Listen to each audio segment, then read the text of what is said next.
karim wayam tadulan dadi dawa apa isya. Wayam tadulan dadi dawa apa isya. Dadi dawa ila tulu'i fajrin tumeka maring metune fajar. Tumeka maring metune fajar sadikin kang temen apa fajar. Fa waktu subhin mongko utawi waktune salat subuh. Fa waktu subhin mongko utawi waktune salat subuh. Iku min tulu'il fajri awit saking metune fajar. Iku min tulu'il fajri awit saking metune fajar. As-sadiqi kang temen apa tulu'il fajri. As-sadiqi kang temen apa tulu'il fajri. Apa fajar. Lal kadhibi ora kang goro apa al fajr. Lal kadhibi ora kang goro apa al fajr. Ila tulu'i ba'di syamsi. Tumeka maring metune setengah srengenge.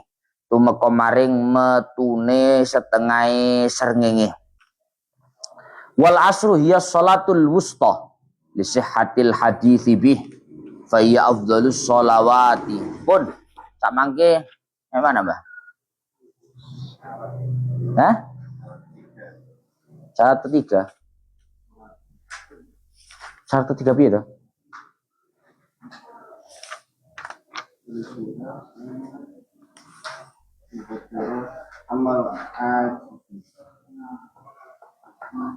Loh, kok gak ngaji tuh? Hah? Gak ngaji. Bismillahirrahmanirrahim. Ya Allah, ya Rabbi, ya Karim. Sekarang melanjutkan pembahasan tentang kewajiban atau syarat seseorang sholat. Yang ketiga kemarin adalah satrul aurah, menutup aurat. Maka kemarin sudah dijelaskan bagi laki-laki berkewajiban untuk menutupi apa yang ada di antara pusar sampai lutut. Sedangkan perempuan diwajibkan untuk menutupi seluruh tubuhnya, seluruh anggota badannya, kecuali wajah dan telapak tangan.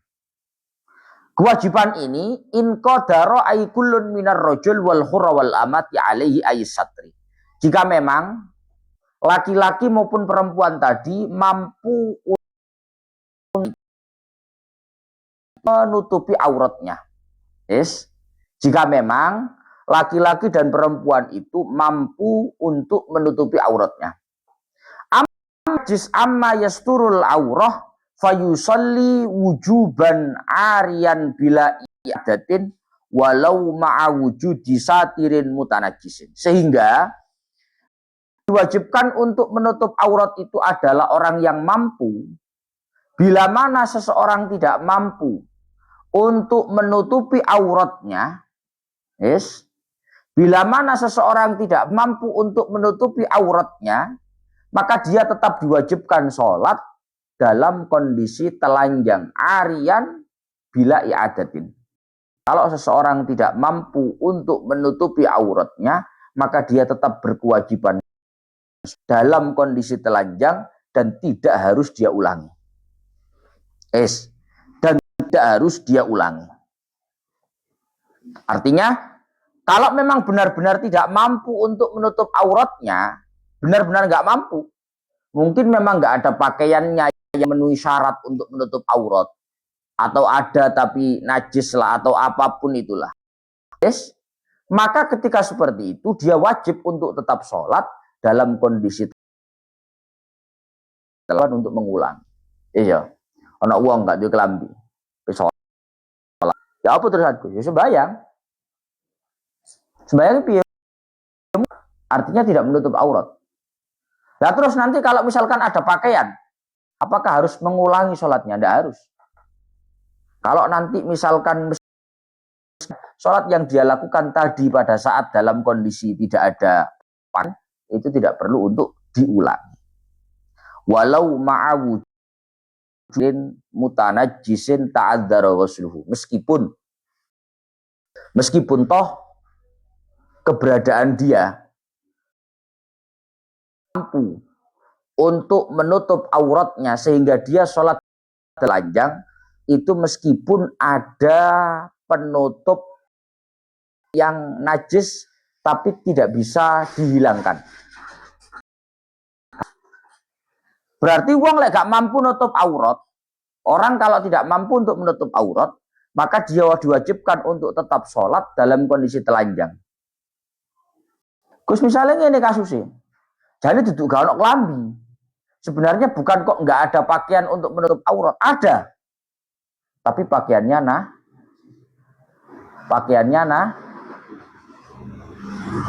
najis. Yes. Dan pakaiannya ini najis, otomatis kalau mau dipakai untuk sholat harus dibasuh atau disucikan terlebih dahulu.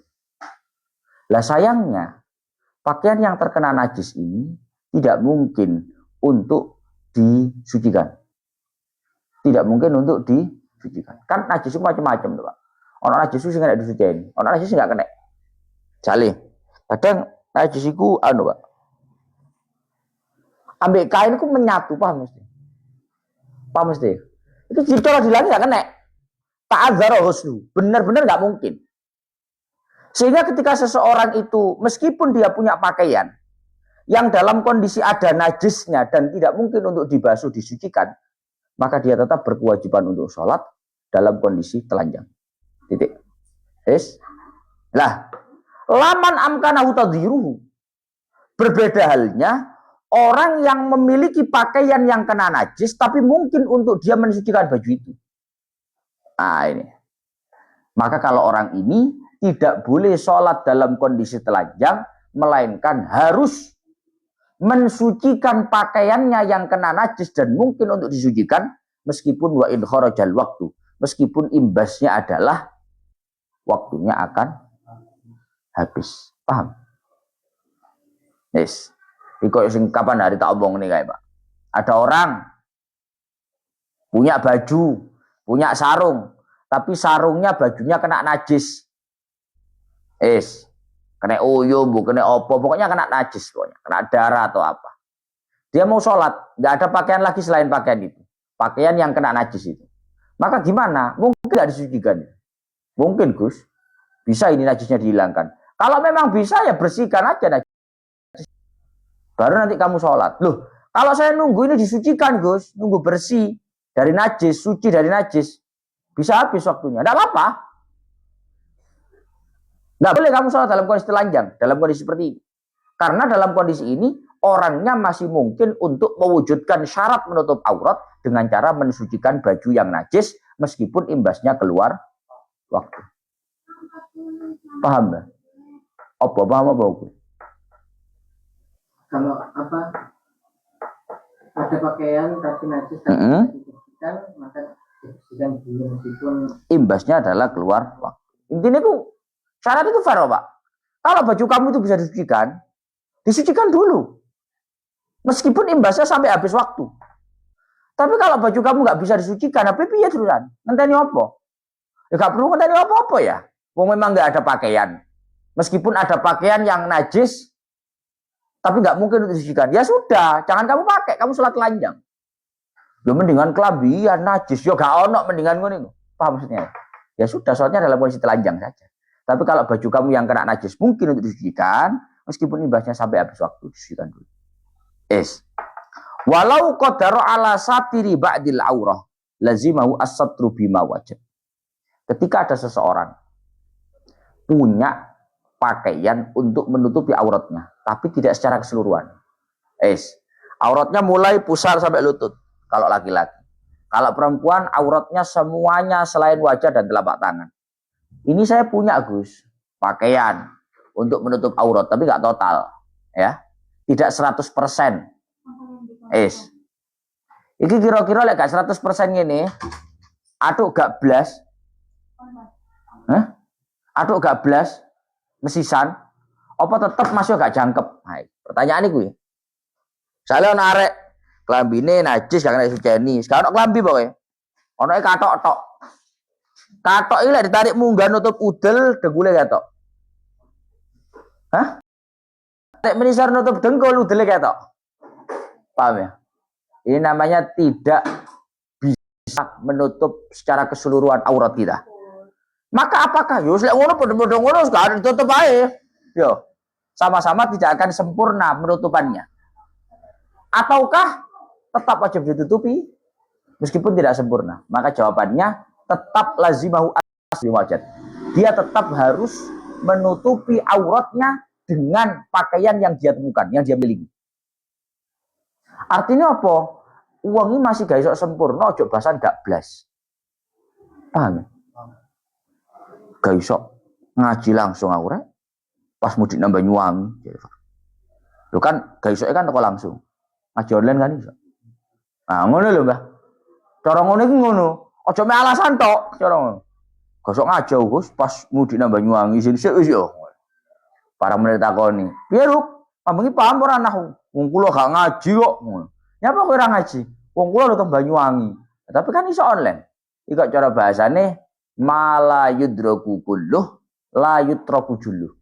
Sesuatu yang tidak bisa digapai secara total, secara sempurna, bukan berarti harus ditinggalkan meskipun hanya secuil. Ngono. Hah? Awak dhewe kepingine ngono ya. Iki engko pokoke mangane iwak bebek, ngombene kopi kenangan, marung ngono jajane kebab. Nah, misale ya. Terus lek gak sesuai ngene berarti gak sido kabeh ae kan yo gak. Yo minimal lek bebeke gak keturutan yo tok. Yo. Lek iki gak keturutan yo kebab tok. Kan ngono to, Mbah? Bukan berarti kalau nggak bisa kita gapai semuanya, kita tinggal semuanya. Hah? Jangan begitu. Makanya aku lek ngongkon arek-arek, awakmu masih kerja model apa, masih kuliah model apa, wayahe teko kok sik ngaji-ngaji yo, masih terlambat. Ini namanya ma la yutraku kulluh la yutraku julluh. Kalau kamu tidak bisa menggapai semuanya, bukan berarti harus ditinggal semuanya. Nah, ini sama. Kok ono katok, duwene mek katok tok iku gak sembayang. Ditarik nang udel dengkul ketok, ditarik nang dengkul udel ketok.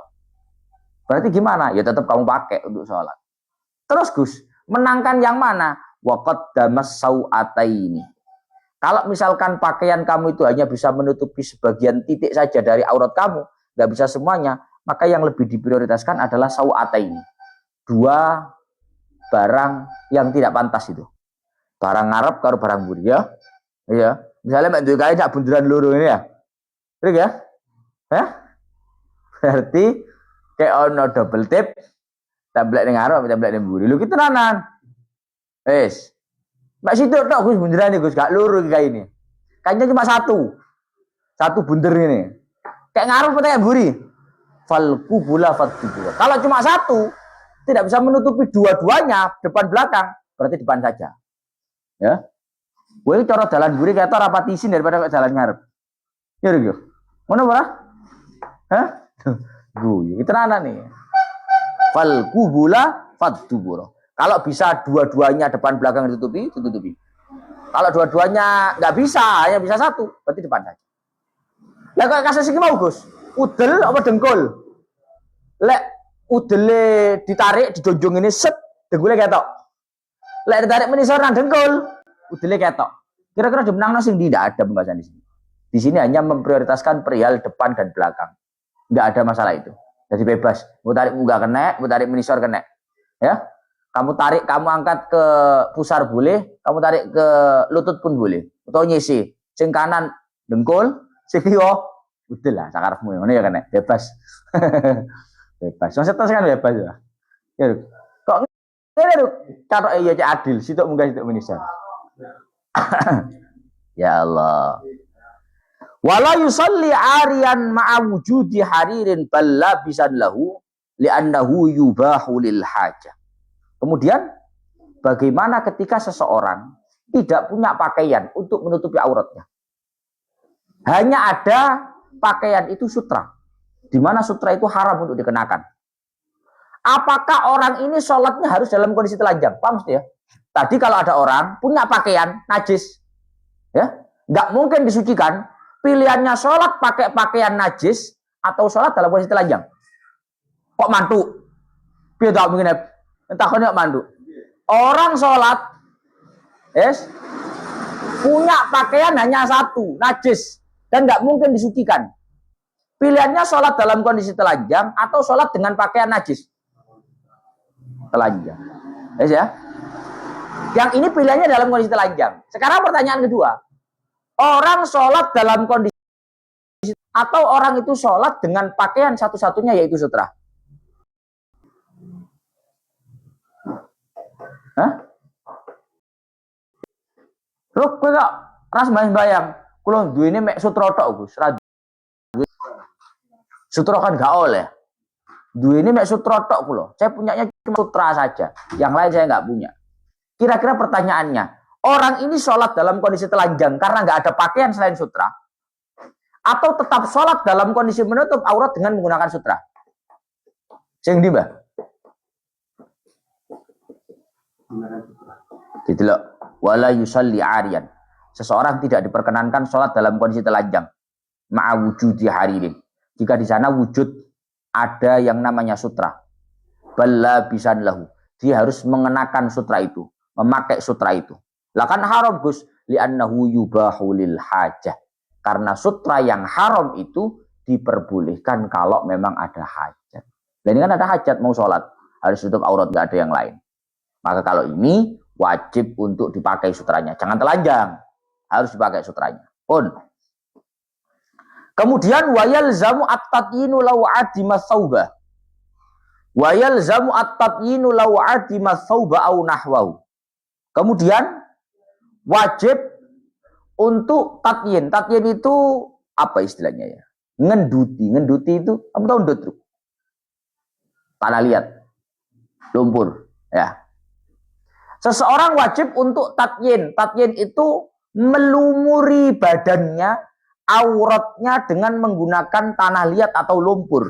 Bila mana dia tidak memiliki baju ataupun yang lain-lain.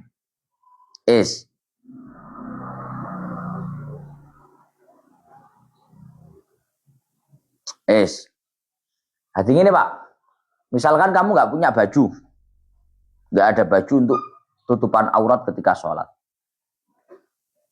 maka seseorang itu kalau memang dia bisa, dia berkewajiban untuk tatyin, melumuri badannya pakai lumpur.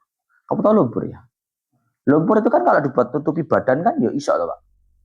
Kau tahu ngerti kerajinan-kerajinan kayak cowek kan itu lumpur tuh Pak. Hah? Sehingga kalau badan kamu ini nggak ada tutupnya, nggak ada penutup auratnya, kemudian kamu bisa untuk tatyin, kamu ambil tanah liat, kamu lumurkan ke tubuh kamu untuk menutupi auratnya, maka hal itu wajib untuk dilakukan. Kalau kamu ya, baik muda ya lu, oke langsung muda. Ono lempung kagak? Lek Surabaya kan gak ono lempung, Pak. Lek Surabaya iki pavingan kabeh ngene iki, apa sing kabeh digemblabur? Lah kok nang desa njukuk nang sawah plek plek plek plek salat Allahu Akbar beres. Sehingga kalau memang hal itu bisa dilakukan, harus dilakukan. Yalzamu at-tatyin law adima tsauba anhu. Seseorang wajib untuk melumuri badannya, tubuhnya, auratnya dengan menggunakan tanah liat. Dengan menggunakan tanah liat jika memang tidak ada pakaian untuk menutupi auratnya. Nah, jadi pertanyaan ini, kira-kira lek ono wong gak duwe klambi tenan, gak punya pakaian betul. Pilihannya orang itu ketika mau sholat, apakah dia pakai tanah liat atau pakai sutra? Hah? Bah, kalau ada orang nggak punya pakaian, nggak punya pakaian, dia nggak punya pakaian sama sekali untuk dibuat menutup aurat. Dia punyanya cuma dua. Kalau nggak pakai tanah liat menutup auratnya, berarti pakai sutra. Sekarang pertanyaannya, dia harus lebih memilih sutra atau memilih tanah liat? Hah? Dia harus lebih memilih sutra atau memilih tanah liat? Ya, Mbak? Kira-kira piye? Adanya cuma dua itu, tanah liat sama sutra. Kalau sutra haram, ya, tapi boleh karena ini hajat. Kalau pakai tanah liat, itu memang nggak haram, tapi nggak akan sesempurna kain. Berarti tanah liat toh, Mbak? Tanah liat kan ya iso pecah-pecah toh. Paham? Kira-kira sing ndi? Kira-kira sing ndi? Dua pilihan. Aku waca ni anae, jaro. Cari sinau kuwi. Wa yajuzu li muqtasin iktidaun bi'arin. Lah ini sekarang, Pak. Ini pertanyaan menarik. Diperbolehkan Bagi orang yang berpakaian itu artinya menutup aurat, boleh untuk bermakmum kepada imam yang telanjang. Iya, Faruk duwe kelambi. Akhirnya dia sholat dalam kondisi memenuhi syarat dengan cara menutup aurat. Ada orang nggak punya baju, memang betul-betul nggak punya baju, sama sekali. Akhirnya dia sholat dalam kondisi telanjang. Pertanyaannya, misalkan wong iki budal nanggone musola sembahyang, muda ya, baik dewi, Allahu Akbar, kan ojo nih tadi, baik dewi. Faruk mlebu musola, dan zuhur kan, muda ini. Jawil, oleh tak jawil? Hah? Makmum nawangin jawil oleh berapa? Ini jawil apa nih? Abdullah, makmum. Gak, pertanyaannya bukan itu. Kita yang dalam kondisi berpakaian, menutup aurat, bermakmum kepada orang yang sholat telanjang seperti ini boleh apa enggak? Boleh. Boleh bagi orang yang berpakaian untuk bermakmum kepada imam meskipun dia telanjang. Artinya apa? Kita nggak perlu masang ini. Loh, mosok sing makmum sempurna kelambian ngene enggak. Imamnya muda blejet ngono. Enggak menutup aurat, enggak memenuhi persyaratan. Kamu paham maksud saya? Jadi koyok-koyok awak diku biji, Pak. Sing kelambian iku bijine 100, sing enggak kelambian iku bijine 50. Mosok 100 makmum nang 50, paham mesti? Padahal enggak ada istilah seperti itu, Pak. Bahwa makmum dalam kondisi menutup aurat pakai pakaian, pakai baju, itu nilainya 100. Imam yang sholat dalam kondisi telanjang karena memang nggak ada baju, itu nilainya juga 100. Oh coba biji imam nggak kelambenan terus 50, nggak ono.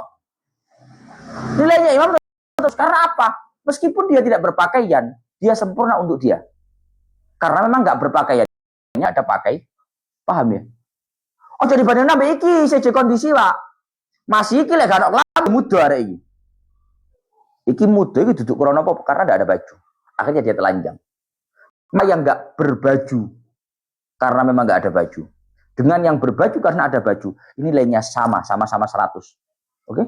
Sehingga dia boleh bermakmum bagaimana? Lah, kayak gini lah Pak. Mohon maaf. Biasanya desa-desa. Iku ono wong model ngene. Ono kiai alim. Biasanya ngimami musola banyak, ngimami sembahyang rawatib. Sepuh. Besok melaku ya. Hah? Iso elunggu. Wes, pertanyaannya, kira-kira ben yai kuwi sing ngimami Mas yo lungguh, biarkan kiai itu, orang sepuh itu yang jadi imam meskipun dia sambil duduk, makmumnya ribuan itu berdiri, ataukah carikan imam yang pantas dengan cara berdiri? Hah?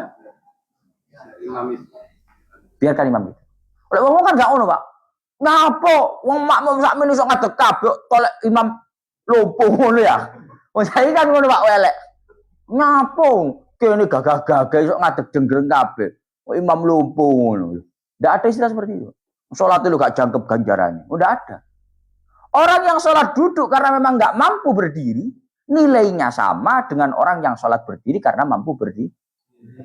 Makanya cara konsep fikih ini Pak, ya makanya kalau secara konsep fikih, kamu lihat dalam konsep fikih, orang sholat fardu nggak mampu berdiri, dia sholat dengan cara duduk. Sholat dengan cara duduk nggak mampu miring tidur, miring nggak bisa, tidur terlentang nggak bisa, dengan isyarat-isyarat dan lain-lain. Di mana nilainya orang yang sholat duduk tidur miring dengan orang sholat berdiri atas dasar ketidakmampuan, itu nilainya sama. Beda dengan sholat sunnah. Kalau sholat sunnah, main terawih misalnya kesel, jadi ngono ya iso ngadeg tapi kesel, males. Lungguh wis. Lah ini yang berdiri dengan yang duduk beda. Yang duduk padahal dia mampu berdiri nilainya 50. Tapi kalau orang sholat fardu, meskipun dia sholatnya dalam kondisi duduk, imamnya duduk, makmumnya berdiri, boleh-boleh saja. Gak perlu dinilai. Masa imam gak jangkep ngono, gak sempurna ngono. Sholat mbek lungguh sing kene ngadeg. Masa imamnya muda ngono, gak sempurna, gak nutup aurat ngono. Gak sempurna itu karena kamu nilai dengan yang seperti itu. Kalau kamu nilai kondisi dia yang tidak mampu menutup aurat, yang tidak mampu berdiri, maka duduknya, telanjangnya itu sudah sempurna. Oh, paham ya? Maka kita nggak perlu menilai orang lain itu kesempurnaannya dari orang lain. Just, sempurna itu dewi-dewi. Kondisinya dewi-dewi saja. Walaisa lil ari ghusbut thawbi. Sekarang tidak diperbolehkan bagi orang yang bisa sholat dengan kondisi telanjang karena memang nggak ada pakaian, tidak diperbolehkan untuk menggosok pakaian orang lain. Biasa ada pondok guru katakan yang waduh pijamaah kelambine najis kabeh, kotor kabeh ya. Kelambine kotor kabeh najis kabeh. Kalau di kelambine bebas, kelambine kotor kabeh. Akhirnya didelok cendelane koncone. Cendelane ono jenenge ya. Izul, Onep, Eza, Faruk, Tio ono jenenge. Kabeh juk kelambi sembayang, loh, najis kabeh kelambiku. Akhirnya kelambinan cendelane kancane dijuku. Set digawe. Cus, karek pamit. Ya. Maka di sini dikatakan orang yang nggak memiliki baju yang sesuai dengan kriteria untuk menutupi aurat, dia tidak diperbolehkan untuk mencuri, memakai tanpa seizin pemiliknya pakaian milik orang lain. Kalau aku kan mikirin gini, apa-apa gak bisa sembahyang ya. Kowe sing dosa lek ra ngili aku. Tak selim masih maksa-maksa ya wis. Udah ada seperti itu. Ya. Hukumnya tetap berdosa. Tidak diperkenankan bagi orang yang sebenarnya dia harus sholat telanjang karena memang nggak memungkinkan, ya, nggak punya baju, nggak boleh untuk menggosok pakaian dari temannya hanya dalam rangka sholat, nggak boleh. Nggak boleh. Berarti kalau misalkan gosok pakaiannya temannya, sholatnya nggak sah, Gus. Sing diomongnya itu sholat nggak sah. Yang diomongkan itu haram, nggak boleh itu urusannya dengan dosa. Kalau masalah sholatnya tetap sah karena memenuhi syarat. Paham ya? Sampai wudhu Pak. Izul sebagai mahasiswa demo. Wai sembayang, wudhu bingung golek jeding. Akhirnya saat nemu nih banyu. Ono kerane wong, ada PDM-nya orang diurup nih. Nawaitul wudhu, wudhu. Gak pamit duwe toh? Tidak izin yang punya toh? Berarti airnya kan air mencuri. Entah mencuri, menggasap, pokoknya tanpa izin orangnya. Dipakai wudhu. Pertanyaannya, wudhunya sah apa enggak? Ya sah, airnya suci mensucikan. Itu cuma dosa. Karena itu airnya milik orang lain, kita pakai tanpa seizin dia. Wa yusannu lil musalli ayyal basa ahsana thiyabi wa yartadiya wa yata'ammama wa yataqammasa wa yatatailasa. Kemudian orang yang sholat itu disunnahkan, dianjurkan untuk dalam kondisi terbaiknya. Sembahyang itu Pak, usahakan dalam kondisi terbaik. Apa dalam kondisi terbaik? Ayal basa ahsana thiyabi. Kamu punya baju paling bagus apa? Paling mahal. Dulu kalau Gus kelambi situk regane 2 juta. Tak simpen gak tau tak gawe. Lagi lek wae sembahyang gawe. Oke, wae mejeng tak gawe. Kulo. Wae mejeng wae ketemu wong digawe kelambi sing apik-apik. Wayahe sembahyang kelambi bulu ngono. Pancet kelambi Pak Lurah iku wae. Pancet kelambi Balurah Faruk. Yusannu ayyal basah ahsana thiyabi. Bahwa seseorang itu ketika sholat disunahkan untuk mengenakan pakaian terbaik. Kamu punya baju paling baik apa? Punya sarung paling bagus apa? Itu pakai. Kalau nggak ada sarung paling larang dari Faruk kedubung rego 1 juta nih. Nah, itu kayak sembayang. Yo, bah. Kalau nggak ada sarung paling larang kedubung 1 juta nih. Saya itu kayak sembayang. Paham? Kayak pokoknya ahsanat siap. Yang terbaik pakai untuk sholat. Wayar tadiyah. Sunnah ketika sholat untuk irtidak. Untuk pakai ridak. Kamu tahu ridak? Ridak itu serban. Tapi serban yang bahasa ridak itu serban yang disampirkan. Ini jenis serban ridak. Paham ya? Ini jenis ridak. Paham ya? Ini ridak. Waya ta'ammamah. Dan sunnah untuk pakai serban imamah. Ini serban pisan. Apa bedanya ridak sama imamah, Gus? Kalau ridak itu disampirkan. Kalau imamah itu diudengkan. Ngerti diudengkan? Sing muter nang kene jenenge imamah. Sunnah. Waya takom maso pakai gamis jubah. Waya tatoilasa sunnah untuk pakai toilasan. Kamu tahu toilasan? Kamu tahu toilasan enggak, Mbak? Toilasan itu serban juga, tapi modelnya toilasan. Tahu toilasan? Kamu tahu Habib Lutfi? Tahu Bayuda? Nah, itu namanya tailasan. Paham? Ngerti apa wujudnya? Ih, gila bahasa digini nih. Itu namanya tailasan. Yes? Syekh Abdul Qadir kan wa yatatailasu. Syekh Abdul Qadir juga begitu, pakai tailasan. Lah sunnahnya orang sholat itu pakai tidak ini serban. Ya? Imamah, ini dudeng. Dukure di serbannya. Berarti serbannya akeh. Hah?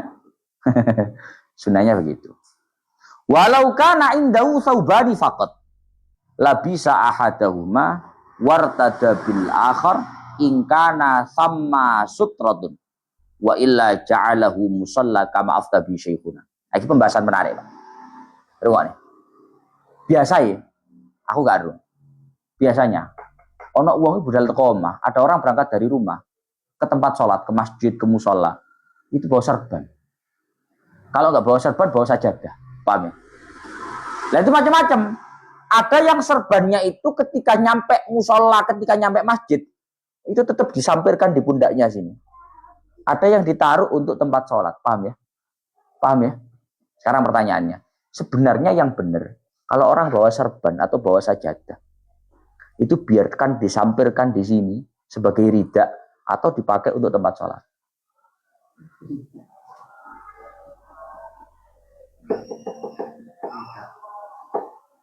Yes, ayo kok nih. Walau kana indahu sauban. Ketika seseorang hanya punya dua baju, la bisa ahadahuma, baju yang satu dia pakai, berarti kan tinggal satu kain saja ya. Hanya tinggal satu kain. Wartada bil akhir. Yang satu buat apa, Gus? Yang satu buat rida. Buat disampirkan. Ya? Disampirkan. Buat serban. Ingkana sama sutroh. Kalau memang di sana sudah ada sutrohnya. Kamu tahu sutroh? Sutroh itu pembatas kita, tempat kita sholat. Paham bro? Wong sembahyang kuwi kan gak oleh diliwati ngarepe. Tapi itu berlaku kalau memang dia itu sudah ada batasnya. Biasanya ono sajadai. Nek gak sajadai biasanya keramik iku ono iki lho, Pak. Petani tau apa ya? Paham ya? Nek gak ngono les, paham ya? Paham ora? Sebagai bentuk pertanda, ini loh batas sholatnya. Kalau sudah ada pembatas tempat sholatnya, maka kain satu yang kita miliki itu nggak perlu dibeber, dipakai untuk serban, disampirkan, paham ya? Karena kita sudah tidak perlu kain itu untuk ditempatkan sebagai pembatas. Apa saya? Yes? Wa illa ja'alahu musalla. Tapi kalau belum ada batasnya, gak ono sajadahe, gak ono pembatase, yes? Terus gak ono lise. Pokoknya gak ada tandanya, tempat sholat kita sampai sini gak ada. Maka satu kain yang kita punya tadi, jangan disampirkan di pundak sebagai serban, tapi taruh sebagai pembatas. Paham ya? Paham ya? Paham mesti. Tapi lek wong saiki prosoku yo kain misalnya gue kain yo serbanan bae. Oleh sunai kan. Lah pembatas sih Gus. Wong saiki lho nandini gue rokok. Bener. Gue korek. Lek gak ngono gue apa maneh? Gue barang ngalir, Bro. Gue HP, gue dompet. Tapi kan gak tau tinggal yo. HP kan iso. Tapi kira-kira, oh sak mono, taruh HP-nya. Seret. Tes, kan pertanda. Oh, berarti sampai sini orangnya salat. Kan beres. Berarti satu kainnya dipakai untuk rida. Untuk sampiran, serban yang disampirkan. Biar dapat kesunahan. Alasannya itu aja. Oh dibeber. Lah kalau tondo ini. Padahal untuk HP ini, untuk rokok ya. Untuk dompetnya barang bisa, dompetnya tekan bokong ini. Wah sembahyang sok meletek ini. Mana kuwi maksudnya. Jadi, kalau ada pertanyaan, sebaiknya serban atau kain ataupun sajadah yang dibawa itu disampirkan di pundak ketika sholat atau dikan saja untuk tempat sholat. Maka lihat sikon. Kalau sikonnya itu dalam kondisi di sana belum ada pertanda tempat kita sholat, pembatas tempat kita sholat, maka itu dibeber untuk tempat sholat sebagai pertanda batas tempat sholat. Tapi kalau sudah ada, disampirkan sebagai anjuran, memenuhi anjuran kesunahan pakai rida. Paham ya? Far'un. Yajibu hadas kharijas salati aidan. Walau bi thawbin najisin aw haririn lam yajid ghairahu hatta fil khalwah. Lakinil wajibu fiha satru rajul. Wa ma baina surratin wa rukbati wa ma baina surrati wa rukbati ghairi. Kemudian sekarang pembahasan tentang menutup aurat yang dari kemarin itu adalah pembahasan menutup aurat di dalam salat.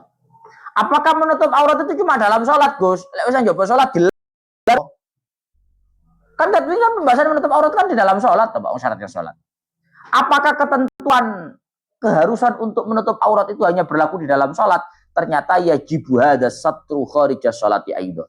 Ternyata ketentuan untuk menutup aurat itu juga berlaku bukan di luar salat, tidak hanya di dalam salat. Walau bisaubin najisin. Kalau di luar salat malah lebih longgar. Meskipun menutup auratnya itu menggunakan pakaian najis. Ada pakaian, ada najisnya, ada darahnya, atau ada kencingnya, atau ada apanya pun lah, terserah. Meskipun pakai pakaian yang najis, aw harir, ataupun pakai sutra. Lam yajid ghairuhu, jika memang tidak ada selain itu bisa dipakai. Bedanya apa Gus? Orang nggih salat kok ora oleh. Nek salat kan kudu suci, kuwi masalahnya. Kalau di luar salat tidak ada berlaku itu. Pakaian najis kok dipakai, ya enggak apa-apa. Wong di luar salat enggak ada masalah. Hatta fil khalwah. Nah ini. Kewajiban untuk menutup aurat di luar salat itu meskipun dalam kondisi sendirian tanpa orang lain sama sekali. Kewajiban kita untuk menutup aurat di luar sholat itu meskipun dalam kondisi sendirian tanpa ada siapa-siapa. Sepipi Gus. Masa mudur oleh. Masa kudu ditutupi panjat. Sepipi gak ada wong. Tetap hatta fil khalwah meskipun dalam kondisi khalwah, dalam kondisi sendiri, dalam kondisi sepi sekalipun yajibu hadza satru kharijas salat. Wajib untuk menutupi aurat di luar salat. Meskipun dalam kondisi sepi. Lakinil wajibu fiha satru sau'atayir rajul. Tapi kalau dalam kondisi sepi, itu rada ringan. Ngerti rada ringan? Auratnya laki-laki kan mulai pusar sampai lutut. Tapi kalau kondisi sepi gak ada uang blas. Maka yang penting ditutupi adalah kalau laki-laki cuma cukup alat depan sama alat belakang. Tolek godong, ya. Godong gedang gede. Godong apa sih buntir? Hah? Tolek godong jati nih, kasar blok goblok. Godong jati. Gak masuk belas. Kan tadi sudah dikatakan begini. Kewajiban seseorang menutup aurat tidak hanya berlaku di dalam sholat, di luar sholat pun sama. Artinya di luar sholat kita juga harus menutup aurat. Meskipun dalam kondisi sendiri. Masih jangan play. Nang kamar jan Gus. Peteng dedet. Masa gak oleh tak buka blejet. Gak boleh. Tetap harus menutup aurat. Cuma kalau kondisi sepi, kalau pas kondisi sepipi, ada keringanan. Kalau laki-laki yang awal mulanya auratnya mulai pusar sampai lutut, kalau pas kondisi sepi yo, barangilah ditutupi ngarep burine. Hah? Corong saiki disempaki netok beres. Hah? Ya. Disempaki urip niki pase. Duh. Kok ngene kan? Lek sepipi sau'atayir rajul. Wong lanang dalan ngarep dalan mburi ditutupi. Itu kalau laki-laki. Lek wong wedok enggak boleh. Meskipun sepi kalau perempuan mabaina surrati wa rukbati ghairi. Kalau perempuan meskipun kondisi sepi enggak ada orang sama sekali, dia tetap berkewajiban menutupi minimal mulai pusar sampai lutut. Oleh dispensasi. Ada di jubahan ukti-ukti kudungan ini kan yo. Sumuk Mbak yo. Nah, minimal mabaina surrati wa rukbati ghairi. Mulai pusar sampai lutut ditutupi. Wis. Lek mudah blejet tuh hal ya, Gus. Dibuka kak no ya. Hah? Kadang soalnya masih cara Faruk saya makan tok, nyisis kurang nyisis. Alhamdulillah ya katut soalnya. Wa yajuzu kashfa fil khalwah walau minal masjid di adna gharadin. Boleh untuk membuka aurat. Boleh untuk membuka aurat secara total. Blejet mudah. Boleh dalam kondisi sepi, boleh. Kalau memang ada keperluan. Kalau memang ada keperluan. Nah, kalau keperluan nggak oleh, udah belajar nggak boleh, meskipun sepi nggak boleh. Tapi lek sepi gak ada uang blas, dalam kondisi sepi dengan adanya tujuan-tujuan yang ringan, tujuan-tujuan yang sederhana boleh untuk membuka aurat secara total. Contoh kata bridin. Tabrid itu saumuk ya. Begini sis. Aslinya diuruk nih 16 derajat. Yo, lawangi kancing ceklek mudah belajar. Isis namanya ya. Adem kok di kulkas ya.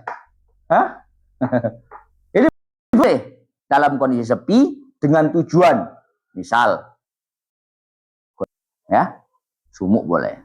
Wasyanati tsaubin minad dana. Contoh lain ringan padahal. Ingin menjaga baju dari kotor. Kelamin kan situ tok.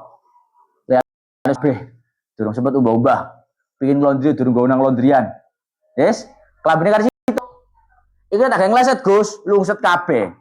Tak ngleset kotor kabehnya yo tak centel no, aku tak mudo. Oleh kelambine garis situ. Biasanya kan oleh kelamin garis situ. Yes, ya apa oleh. Karena dalam contoh ini sama. Ada tujuannya. Apa tujuannya? Menjaga pakaian dari kotoran. Wal ghubar atau menjaga pakaian dari debu-debu. Indakan silbaiti ketika nyapu rumah. Nyapu omah mbek mudo. Lha iki ngono apa jadi contoh nih? Hah? Lagi nyapu omah ijan ple lho ya. Ojo ono dayo. Ya apa ya? Ono dayo nyapu mbek mudo. Lain. Ya ijan ple. Kamu sendirian, di rumah ada orang, kamu nyapu. Iki lah aku nyapu Gus, sik pakaian apik ngono iku, fashion show ngono kae. Di eman klambine kebeldukan. Oh ya mudo ora apa-apa mbek nyapu. Hah? Kok jodoh jobo, malah betul jobo pakaian. Tapi betul jobo ngene. Dikira gendeng kamu. Ya Allah. Pakai pakaiannya boleh dilepas, dibuka auratnya dalam kondisi sepi dengan adanya tujuan. Semisal takut pakaiannya terkotori oleh debu pada saat kita menyapu rumah. Wakal huslin. Contoh terakhir adalah seperti kita mandi. Aku lek mandi mudo ya Gus. Gak oleh berarti buka aurat. Oleh, Mbak. Kuwi ada keperluan namanya. Lah mosok mudo adus kelambenan. Entek kelambi piro? Lek sedina adus ping 3. Nah, enggak apa-apa ini. Pun warabi'uha ma'rifatu dukhuli waqtin yaqinan au dhanan. Sak menten lanjut besok ila akhiri wallahu a'lam bissawab. Alhamdulillah.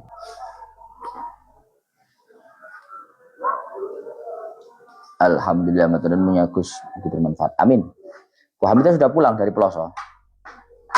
Sudah pulangkah dari Peloso Bu Hamidah? Alhamdulillah. Sumanda Badir. Yang belum follow biar nggak ketinggalan kalau live ngaji. Yang sudah follow absen. Dari mana saja absen? Trenggalek. Matur nuwun pun sami-sami. Matur nuwun Gusnya sehat-sehat amin. Terima kasih ilmunya sami-sami Gedangan, Porong, Sampun, Wonogiri, Cirebon, Kepanjen, Malang, Kedamian, Gresik. Yang belum follow biar nggak ketinggalan kalau live kaji. Yang sudah full absen. Malang, Kediri, Bondowoso,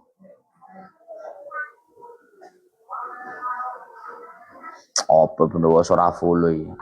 Tenggelamkan moderator yang tidak follow. Alhamdulillah Jember. Baru masuk kok pun sotakullah mawon pun maghrib kok.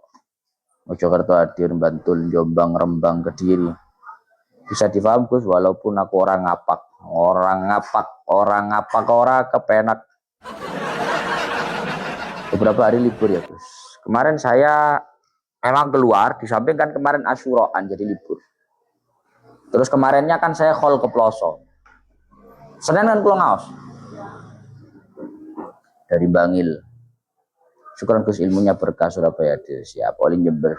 Matur nuwun Gus mugi berkah. Amin. Tulung Agung, Temayang, Kedamian, Curah, Bunga, Pacitan, Kalimantan Barat, Lampung. Habis zuhur balik Surabaya. Oh, langsung balik. Bondowoso, Rafulu rasa macak bolo. Rafulu. Simo Surabaya, Simo, ikut rutinan Simo besok Senin. Dari Jaksapati oleh Singapura, Pati, Rembang Gus. Selamat berbuka puasa, Bangil, Pasuruan. Sholatnya perempuan yang pakai mukena